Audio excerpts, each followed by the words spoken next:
It's the Chronicles of a Gooner. Welcome back to our transfer show.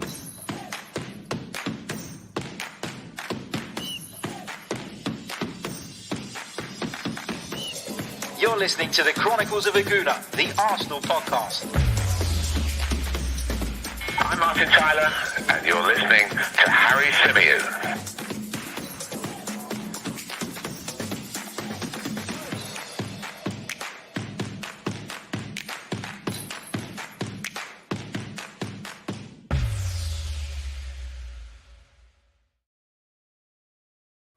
Hello and welcome back to the Chronicles of a Gooner, the Arsenal podcast, brought to you by 90 Min. As ever, I'm your host, Harry Symeou, and on this edition of the podcast, we're going to be discussing the latest with Andre Onana. Now, we talked about it around about 8-9 days ago now, that Arsenal were interested in bringing the Ajax goalkeeper to the football club. However, he was, of course, still banned. He is still banned, having breached the doping rules.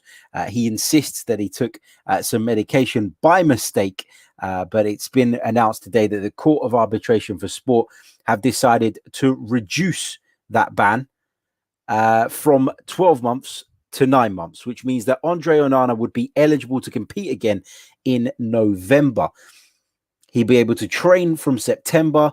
So all of a sudden, the outlook on Andre Onana and how sort of worthwhile and the viability of that signing seems a lot better. So we're going to be discussing Andre Onana. We're going to be discussing whether he'd be a good signing for Arsenal. We're going to be discussing lots and lots throughout this show. Xander's just pointed out to me in the chat that Matteo Guendouzi has posted something as well that might be giving us a little bit of a hint about his future. So I'll be sure to check that out during this live stream as well. It's a great thing about doing it live, right? Things can change, but you can adapt in the moment. First of all, I want to apologize to those of you who were waiting for the show to start a few minutes earlier, and I got a little bit delayed. I was doing a piece of work that I didn't think would take me as long as it did, and I can't sign out until I finished it. So I was desperately trying to get that done in time to jump onto this stream. So if I'm looking a bit flustered, if I'm sounding a bit flustered, if it's a bit all fucking over the place, then bear with me, because I have literally had zero time to prepare for this podcast. I can see lots of you with the Onana chants in the chat already. And let's kick off with that story, right? Let's focus on that one for a little bit. We'll look at what Matteo Guendouzi has posted shortly as well. But let's begin with the big news regarding Andre Onana. And I do wonder, what kind of people's opinion is on this. And I'd like to hear from you guys, because, when you think about somebody like Andre Onana and what he's been banned for, you it kind of sets off alarm bells, doesn't it, in your mind? You're looking at a player who's just been done for a breach of doping rules. Obviously, UEFA felt that this was severe enough to dish out a punishment of a 12-month ban from all competition, by the way. He's not even allowed to train. So is there a bit of you as an Arsenal fan that feels a little bit worried about this? Was it a genuine mistake? He wouldn't be the first player who's taken something that, wasn't supposed to be, or wasn't what he thought it was, that took something by mistake and ended up, alerting the authorities when he went for a random drugs test. I'm not saying that it wasn't an accident. I just wonder how people feel about this, and if people, are buying that story, first of all. Looking at Andre Onana, he is the typical modern day goalkeeper, right? Very comfortable with the ball at his feet. Perhaps not as dominating as some of the other goalkeepers, as some of the more traditional goalkeepers. And I always talk a lot, don't I, about that I have a preference, a very strong preference when it comes to a goalkeeper with regards to their style. I want to see a goalkeeper who is that little bit more commanding, who's a little bit safer. But the reality is that football's moved on, and I'm just being an old man when I say that, because what managers look for in a goalkeeper nowadays, as much as anything else, is that ability to receive the ball at their feet, to take a touch, to be able to bring the ball, to play on the edge of their box comfortably, to pick out teammates, etc., etc. So yeah, there is lots and lots of things that you need to consider nowadays. And it's, it's very different. It's very different. And sometimes I think for me, I find it hard actually to kind of keep up with the times, to kind of switch off from what I believe a goalkeeper should do and what his biggest strengths should be, and look at what a manager nowadays believes that his biggest strengths should be. So somebody like Mikel Arteta, who puts a big emphasis on his team playing out from the back, will undoubtedly look at what a goalkeeper can do with his feet. And for me, it's hard to get into that mindset, but I get it. And I think when you think about that, when you consider the profile of Andre Onana, the fact that he's available in this cut price deal for a number of reasons. First of all, because of course he was banned, which obviously made his value dip. You sign a player, you want him to be able to play for you, and Andre Onana at this moment in time cannot play, so that obviously impacted on his value. Secondly, Andre Onana's contract situation at Ajax means that at the end of next season, he'll be able to walk away from the club on a free transfer. And to give you an idea of just how cheap, because there have been reports that we're looking to do this for less than 10 million euros. And I know you've got to consider in the COVID-19 pandemic, all of those factors and the current financial states of the clubs all trying to do business at the moment. But Andre Onana, according to Transfermarkt, and I know that Transfermarkt is not the Bible, right? It's not bang on all the time. It's not 100% accurate. It's not always, on the money in terms of valuations, but they value Andre Onana at just shy of £30 million. So if Arsenal were able to get this goalkeeper, for less than £10 million, it feels like a real bargain. Feels like a no-brainer. Is he an upgrade on Bernd Leno? In my opinion, I'm not sure. And the reason I say that is because I haven't watched enough of Andre Onana. And what I have seen of Andre Onana, he looks like he's more comfortable with the ball at his feet, but he does look like he has a mistake in him from time to time, as do most goalkeepers of that profile, as do most goalkeepers who take the risks that Andre Onana takes. So I'm not sure how much of an upgrade he is on Bernd Leno, but Bernd Leno is someone whose future is not certain. Bernd Leno is someone who's hinted that he might want to leave the club. I know he then came out and squashed those rumors, but prior to that, he'd hinted that he may be looking for a challenge elsewhere. Wouldn't be the first time Bernd Leno's been linked away.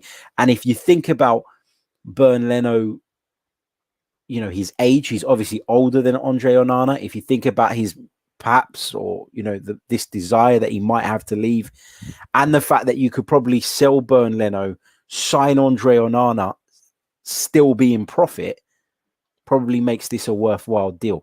Some of you asking in the chat, what does this mean about Bernd Leno? And obviously there's no guarantee that Bernd Leno is going to leave the club now this summer, but it does feel like if you were to sign Andre Onana, is he going to join Arsenal on the premise that he's going to come in and be the second choice goalkeeper? I'm not sure about that.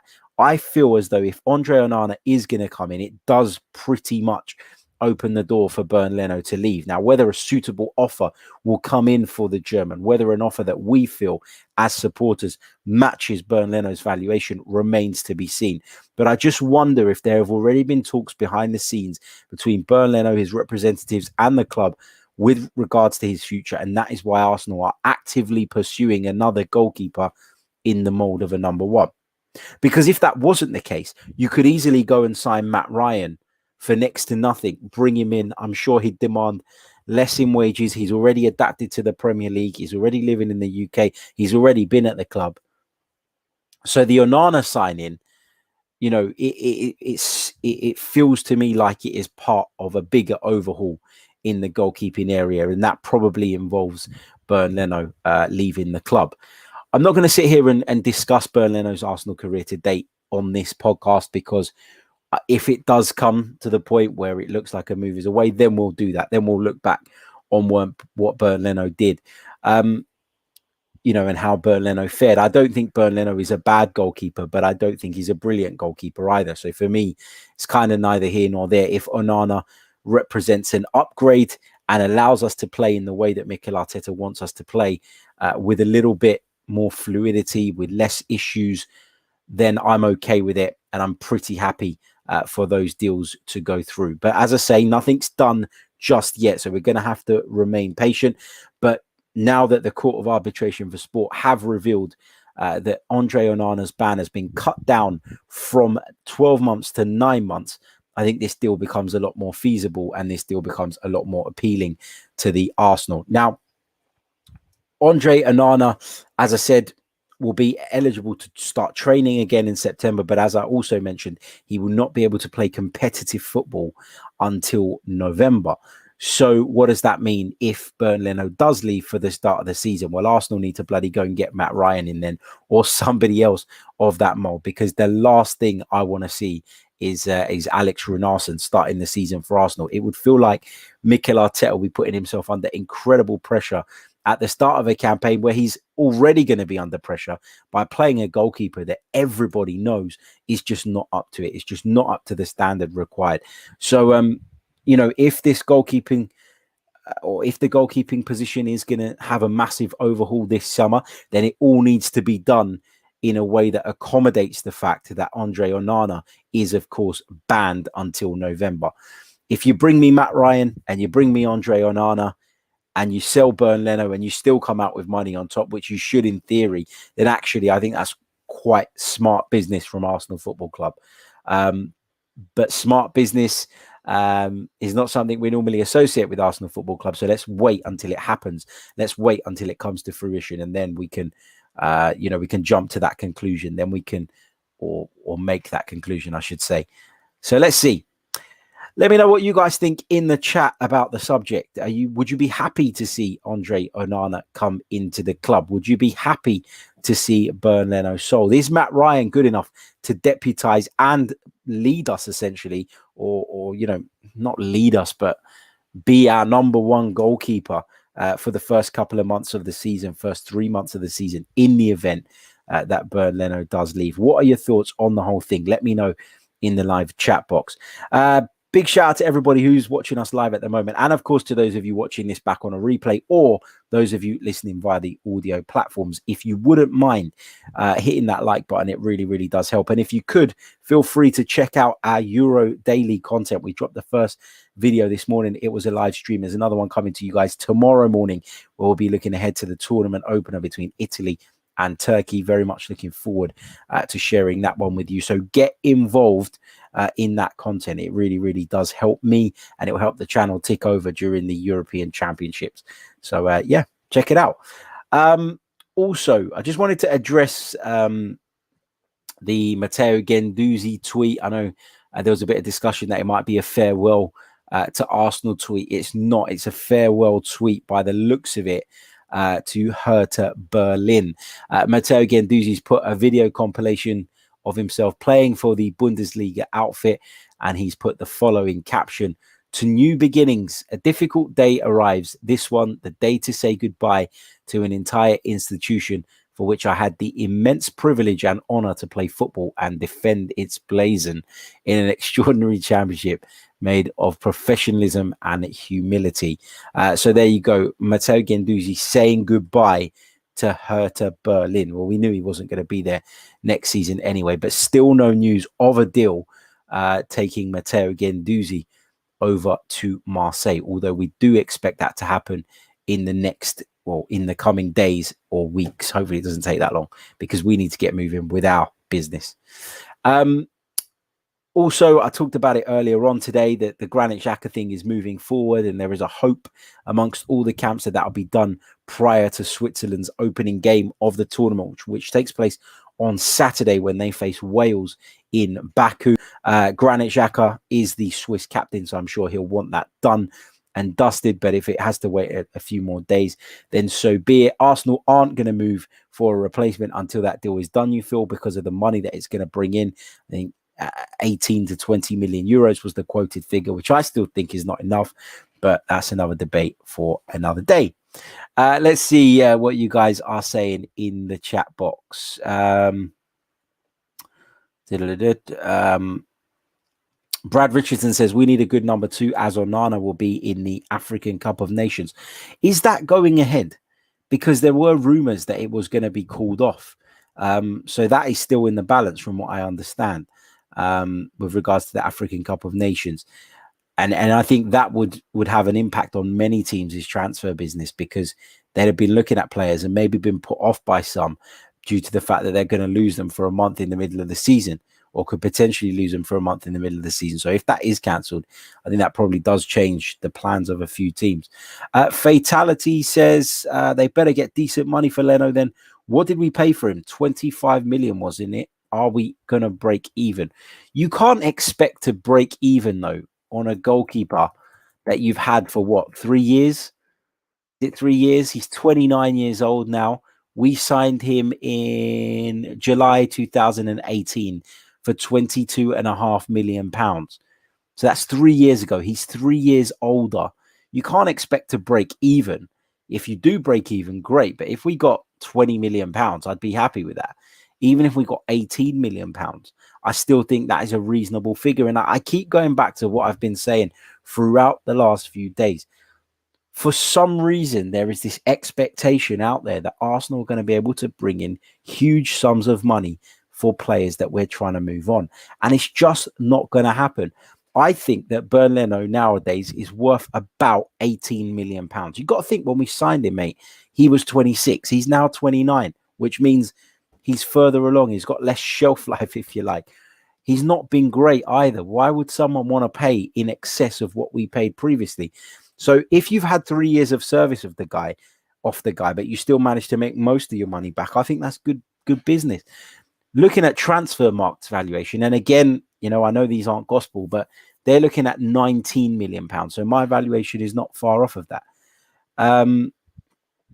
Tony Flowers says Ryan is a better goalkeeper than Leno. I think a lot of people feel that way. I'm not so sure that he is overall, because I think it's very difficult to make that call, given that we've seen very little of Matt Ryan. And I think if you play every week, obviously you're more susceptible to mistakes. Obviously, then when you do make those mistakes, that they're going to be highlighted more. Going back to the Matteo Guendouzi thing, Matt says it's kind of funny, to be honest. Got to just laugh at this point when it comes to Guendouzi. Yeah, he's put this really emotional goodbye to Hertha Berlin as if he was like a hero of Hertha Berlin. Don't think he played that well there, if I'm honest. He done okay, but that was it. Brad says it's sad to see a young player like Matteo ruining his career. Double DBS LBU. I'm not sure how I'm supposed to say that. Says Guendouzi comes across as a pretentious so-and-so. Yeah, I think a lot of people feel that way with regards to Matteo Guendouzi. Xander says, in response to my comments about the African Cup of Nations, that Cameroon have said they are ready and no issues. They have no issues about hosting it. Yeah, but we heard that about the Copa America all the way along. Argentina were going to host it joint with Colombia, and now none of them are hosting it because obviously it's a while away, and there's still potential for the situation regarding the pandemic to change drastically. So, they say it's going ahead, just like Argentina said they were going to host the Copa America, just like Colombia said they were going to host the Copa America. Neither of them are doing so now. So it is a fluid situation that we need to keep our eyes on. Matt says, Harry, do you know how close we actually are to signing Onana? Have we put in a bid? From what I gather, we haven't actually put in a bid yet, but discussions have taken place between Arsenal and Ajax, preliminary discussions. From what I know, it seems like this deal is a goer. It seems like many of these teams, many of the people involved or the people close to it, I should say, in the media are really kind of building this up and are saying that it's almost a done deal, that it's very likely to happen this summer. I think now what remains is the thrashing out of the transfer fee. And we know that Ajax are going to try and do as much as they possibly can. But at the end of the day, we're signing a player who's currently serving their drugs ban and has 1 year remaining on his Ajax contract. So we're in the power position here. So if the fee is right, then I think Arsenal should do it. And I think Arsenal will do it. My hunch, based on what I've read, based on what I've heard, based on what I've been told, is that this is a very likely transfer to take place over the course of the summer. But as far as I'm aware, as things stand, no official bid has gone in yet. Just discussions have taken place between the clubs and, of course, between the player and the players' representatives and the clubs. What else have we got here? Let's pick out a couple more and then get your questions in on any other subjects as well. I'd love to hear from you guys. We've got about 10 minutes remaining of the stream, so get in whatever it is that you want to ask, and we'll attack those questions. Going back to Onana, Neil says that 6 million is the max that we should be paying. Yeah, I'd agree with that. I think around about that figure. Look, I think if we could get Andre Onana for something in the region of £8 million, that would be good business. If it's less, great. But £8 to £10 million is my maximum anyway. Percy Beck says, Harry, your thoughts on Chelsea going for Haaland and Hakimi? Well, I didn't really understand the Hakimi thing. I was walking back from the train station yesterday when that news broke, and it literally popped up on my phone. And I remember thinking, they've got Reece James. You know, why are they so desperate to add another right wing back to the picture? And then I thought about it, and I thought maybe in Thomas Tuchel's mind, he's looking to replace Cesar Azpilicueta, and perhaps Thomas Tuchel sees Reece James's future as the right-sided centre-back. He has done that a few times in the last few months. He's squeezed him in to those positions, and Reece James has done quite well in that position. And if that is to be the case, if Reece James is going to play as the right centre-back for Chelsea moving forward, then of course that does open them up to bringing in a right wing-back, and maybe that's the way that Thomas Tuchel's looking at it. But that's the only thing I can think of with that. With Haaland, well, he's a top striker, and Chelsea need a top striker. It's as simple as that. There are very few clubs in world football that have the financial muscle and power to be able to do a deal like that. And Chelsea are certainly one of them. Whether they will or not remains to be seen. I've got a sneaky suspicion, though, that Haaland stays at Dortmund just for one more season, and that deal taking him away from the Bundesliga will probably happen next summer. That's just my feeling. Let's pick up a couple more bits. Chef CG says, is it true that Matt Ginter and Julian Brandt are on the radar? I've heard those names bandied about. Don't know how concrete the interest is. Don't know if it is concrete at all, would be my answer on that. But we've spoken about Julian Brandt on this show before, and he's certainly someone that Arsenal have been at least credited with an interest in. How real it is, I'm not sure. What else have we got? Let's see. Gray says, how can we trust the people running the club when last season we could have sold Leno for more money and kept Emi Martinez? How do you know we could have sold Bernd Leno for more money? To my knowledge, no actual offer came in for Bernd Leno. And that was partly why Arsenal decided to sell Emi Martinez. Now, Emi Martinez, we've been over this a few times, but Emi Martinez was told that he would be able to compete for the number one spot at Arsenal if he stayed. He didn't want to stay. He didn't want that. He didn't want to be at Arsenal Football Club without the guarantee of being the number one. And at the time, let's be honest, like as good as Martinez was, he'd been good for 10, 11 games at the back end of a season. And Bernd Leno had been good for 2 seasons. So if I was Mikel Arteta, I probably would have gone the same way on that one. But the thing is that there was no offer for Bernd Leno. The offer came in for Martinez. And once Martinez's head was turned and the prospect of being a Premier League number one, an outright Premier League number one, was what appealed to Emi Martinez. Arsenal needed money as well, and it just made sense for all parties. I'm sick of this whole Martinez and Leno debate. If Leno came in, if somebody came in with the same offer for Bernd Leno and the club went, well, we've got 2 offers on the table here, one for Bernd Leno and one for Emi Martinez, exactly the same valuation. I'm not sure who my number one was going to be, and Mikel made the choice that way, then you'd say, fine, maybe we got it wrong. But that wasn't the case. To my knowledge, there was no concrete offer for Bernd Leno last summer. So we needed to raise funds. Neither of those goalkeepers would have been happy playing second fiddle to the other, and therefore one of them had to go. We had to sell one. We had to raise money, and it was Martinez. And Martinez has done okay. to be fair, at Aston Villa. But there have been moments where he's looked a bit shaky. He has made mistakes as well. And it feels like because everybody's so obsessed with this whole Martinez-Leno thing and everybody wants to fight and argue about it, that they just completely ignore that and overlook those errors. So, yeah, long way of saying it, but there wasn't a decision to be made, i.e. there wasn't an offer for Leno, which meant Arsenal had a choice in which one they sold. Let's see what else we've got here. Let me pick up one more. I'm going to pick up one more. Xander says the fact Ajax are not willing to give Onana another contract and the player doesn't want to stay, does that put Ajax in a poor position to negotiate? It absolutely does. Ajax are negotiating in this one from a really weak position. And that is why we're talking about a player who's valued, as I say, by transfer mark, that's something like just shy of £30 million, but we feel could be available for around about the £6 to £8 million mark. So, yeah. There we go. Neil D'Souza, I'm going to pick up this one lastly. I know I said that was going to be the last one, but I'll just take this one as well. Are we really so broke that we need to sell before buying? I genuinely think we are. And, it's not an ideal situation. And this decline that we're in has been building for years and years and years. But Arsenal simply are going to have to sell players to bring players in. I think there will be some investment from the club. But when the club's not even turning a profit anymore, how much of an investment can we expect?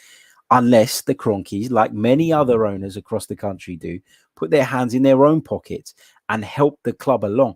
The problem is that I don't see that happening. So as things stand right now, I think we do have to sell to buy. I think when you look back at last summer, we had two phases to the window, if you remember. The first phase was get rid. And the second phase was bring people in. It was like that in January as well. Arsenal looked to get rid of people at the beginning, and then towards the end, they brought a couple of signings in. That's the way to do it. It's the only way to do it, unfortunately, because of our situation. You have to sell, and then you have to buy. And that's the way it's going to be. So we're in the first phase of the window still, in my opinion. The window only opened yesterday or the day before. So we've got time. So no need to panic yet, but it does look quite worrying at the moment. It does look at the moment that we are struggling. It does look like we are, going to have a difficult summer, and unless something major changes, I can't see that changing. It's worrying. It's not ideal, but it is what it is. And as I say, I think that the club are going to try and operate the window in two phases. The first to move people on, and the second to bring people in to replace those players. And you can only really bring people in when you know what you've got to work with, and of course that is dependent on the sales. So let's see how that goes. But yeah. Great questions, as always. Let's quickly check in where we're at on the likes. I can see there's over 200 of you watching us right now on the live stream. What have we got, though, in terms of likes? Well, right now we're on 54. Surely we can get that to 100 by the time the outro plays. It doesn't cost a thing. It really, really helps. And I'd love you guys to just smash that like button and support me as I continue to keep you across all the Arsenal transfer news, as well as the European Championships, which kick off tomorrow. And I can't bloody wait. Subscribe to the channel if you're new. Click on the link in the description if you want to become a member. And we've spent the whole podcast talking about what we can and maybe will and can't and maybe cannot do, if that even makes sense. But you know what I'm trying to say. I've taken a lot of abuse on Twitter today because I bought the new Arsenal away shirt. But look, if we need to sell to buy, we need to sell some of them shirts. And by the way, it doesn't make me in with the Cronkies because I bought a shirt, and my 60 quid is not enough, I don't think, for Stan Kroenke to say, well, there's my last 60 quid now. I'll just bat away Daniel Ek's last bid of in excess of £2 million because £2 billion, I should say, because Harry bought a shirt or because a few others bought a shirt. It's just amazing how people get so triggered on social media about things that simply don't fucking concern them. But anyway, I'll catch you all later. Until next time, take care of yourself. Ciao.